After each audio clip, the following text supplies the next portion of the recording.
Hi and welcome back to our Saturday Sofa Share. It's been a few weeks. As indeed. Yeah. It's because you went on holiday. I know, yeah. Terrible, isn't it? Shouldn't Andrew's be off. allowed. No, it shouldn't be allowed. I've been off, Andrew's been off.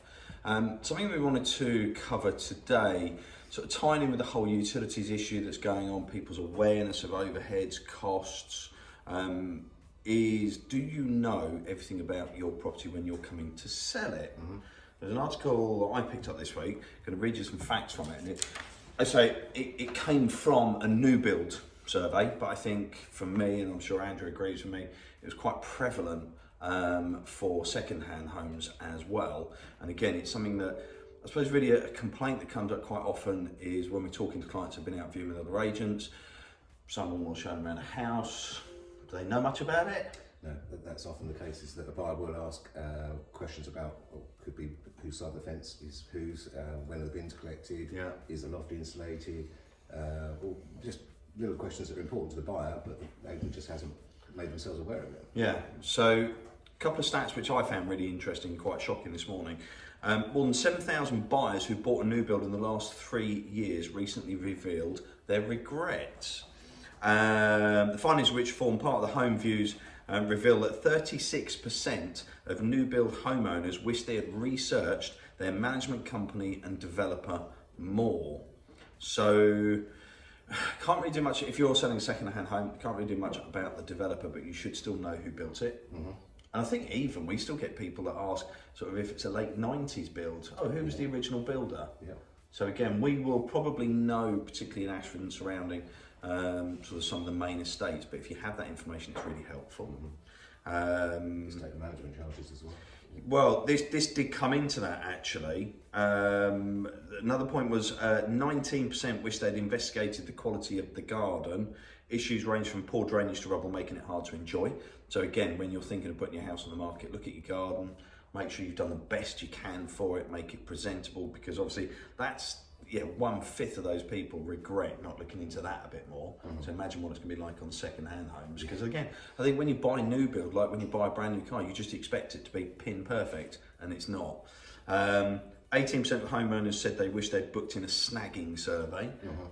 That, I know you can't, but actually you can, when you're second-hand selling, it's that list of what I call just jobs. Just got to do this. Mm-hmm.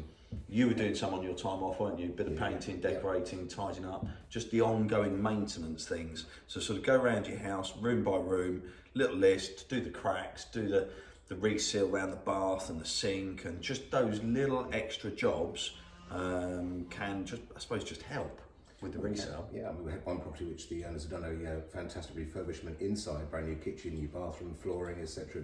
It does look beautiful inside.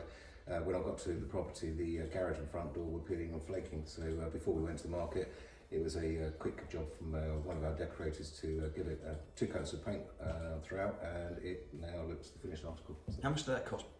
That was £100. 100 quid, yeah. Curbside appeal, front door painted, garage door painted, and now looks absolutely superb, doesn't it? Yeah. Okay, so that is worth doing. So again, just make that little snagging list yourself on your own home. 15% regretted not visiting the property at different times of day. So you can't really control that, can you? No, you can't. I think if you have yourself got, 3 or 4 cars in the family and extra bikes and so forth, then maybe just think while you're selling your property, make arrangements to park those elsewhere, not just for viewings. Mm-hmm.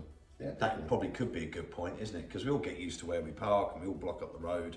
Well, hopefully not block up the road, obviously, for emergency services getting through. But just think a little bit smarter and park in the next road maybe for the time you're selling your house. I don't know, not to mislead people, but just so you don't put people off directly.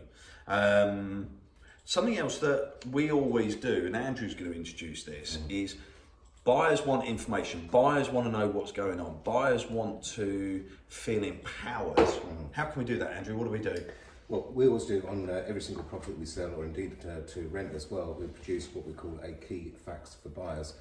It's all public information that a company has produced for us, and it does give relevant and pertinent information for buyers. As I say, key facts, it's the clues in the question. So it does give information about broadband speeds, vital I think in today's world. A lot of us working from home to make sure that you've got decent broadband connections, council tax information, planning information, flood risk. which a lot of people would overlook. So it's not a full local authority search, but it gives you a lot of upfront relevant information. Schools, Ofsted reports, which is, of course is really key, crucial if you're relocating to another area and you're wanting the best education for your kids, of course. Definitely, yeah. So all those sort of things are in this report. Our view is that the more informed we can make a buyer, the more informed decision they can make when they actually make an offer, and the more likely that deal is going to stick. And again, I think from our side, for the team going out doing viewings on properties, then it's only going to benefit by them, I suppose, just having more information to hand. Stops them looking stupid. It does. Because we're quite good at doing that on our own. We don't need any help from people with lack of information. Yeah. So it also gives a title plan on the very front page as well, so you know exactly which property it is, and if it's got a garage on this particular property, if there's a garage on the block, it shows the title of that property. So again, a question that obviously a buyer is going to ask is, I can see it's got a garage, where is it? And the last thing you want to do is, I think it's over there somewhere, let me have a look. So all the team are clued up in terms of what they're going out to view. And when those questions are asked, quite rightly by a buyer, that we can give the right and accurate answer. Absolutely. So, forewarned, forearmed, do that snagging list around your property as you're ready to come to the market. And again, we're quite happy, pop out, go through it with you, give you a sort of a second opinion or third opinion. And I think also let you know what you probably don't need to do.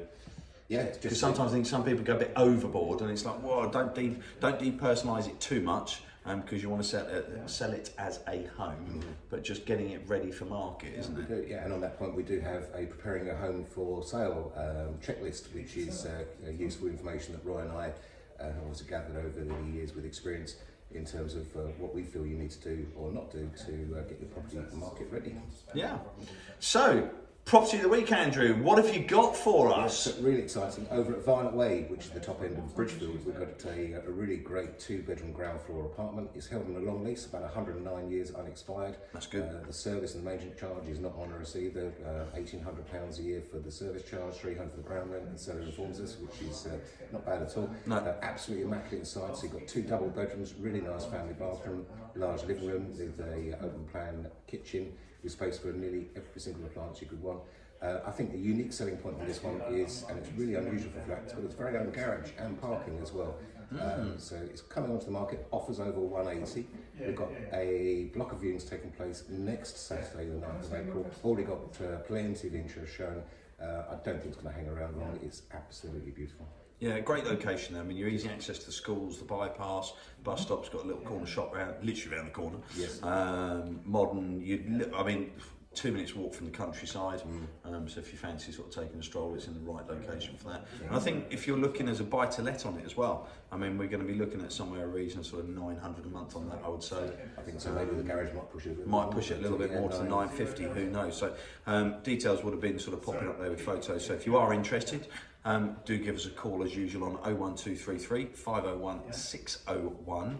The sun is out. It is after yesterday's weather. Literally, I said yesterday, a week ago, I was sat in the garden, it was 18 degrees, and I actually got a little tinge on my arm. And then yesterday, it's just like, all hell broke loose, particularly in Ashford with the roadway, so I hope nobody was injured yesterday. I know there's an awful lot of problems with traffic and cars having little shunts, so we wish everyone well. That's it from me this weekend. Indeed. Looking forward to another busy Saturday. Yeah, let's get on with it. We've got lots to do today. Loads of most of the staff are out and about doing lots of appointments. And if you are interested in viewing that one in Violet Way, just drop us a message or any other one that we've got as well. We'll see you soon. Take care. Bye bye.